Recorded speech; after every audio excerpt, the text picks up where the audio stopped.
Finally 6 মাস পর যাচ্ছি বাড়িতে। সেই কালী পুজোর সময় লাস্ট গেছিলাম, আর তারপরে পকর স্কুল ছুটি, আমার অফিস ছুটি নিয়েছি, সব মিলে আজকে যাচ্ছি আমরা। কোথায় যাচ্ছি? ওরদা বাড়ি। দুই মাকে সঙ্গে নিয়ে যাচ্ছি। মা এসেছিল আমাদেরকে নিতে, আর এই বাড়ির মাকেও নিয়ে যাচ্ছি। দুই মা অলরেডি হাঁটতে হাঁটতে রোকাঘাট চলে গেছে। প্রীতম এখন স্কুটিতে করে আমাকে আর পকরকে জাংশনে দিয়ে আসবে। সেখান থেকে আমাদের 6:50-এর ট্রেন। চলো তাতে চলো, আমাদের খিদে পেয়েছে তাই আমরা খাচ্ছি মাখানা। এই আমরা পৌঁছে গেছি জাংশন। এখানে বহু যুগ পর এই ট্রেনে করে যাচ্ছি বাড়ি, আর ট্রেন ঢুকে গেছে।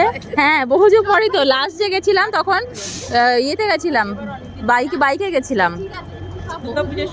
হ্যাঁ, দুর্গাপূজার সময় বাইক নিয়ে গেছিলাম। ট্রেনে এই বহুদিন পর যাচ্ছি। হ্যাঁ, এখানে যে কত চেঞ্জেস হয়ে গেছে আজকে এসে দেখলাম। এদিকে সিঁড়িটা বন্ধ হয়ে গেছে, সব সিঁড়ি বন্ধ।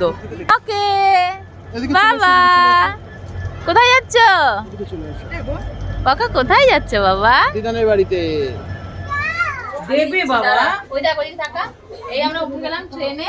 এখন অনেকক্ষণ ধরে মাখানা করে যাচ্ছে। যেটা মাখানা খাওয়াতেই ওকে এসেছিলাম। তো এই নে মাখানা, নে ওটা একটা করে বের। এই জাস্ট ট্রেন থেকে নামলাম। মোদলাবাড়ি দাদা এসেছে নিতে। এই মামায়ের কোলে উঠে গেছে ভাগনা। বাবা আবার রাস্তার ওই পার থেকে ট্রেনে উঠে এপারে নামলো। লেট হয়ে গেছিল।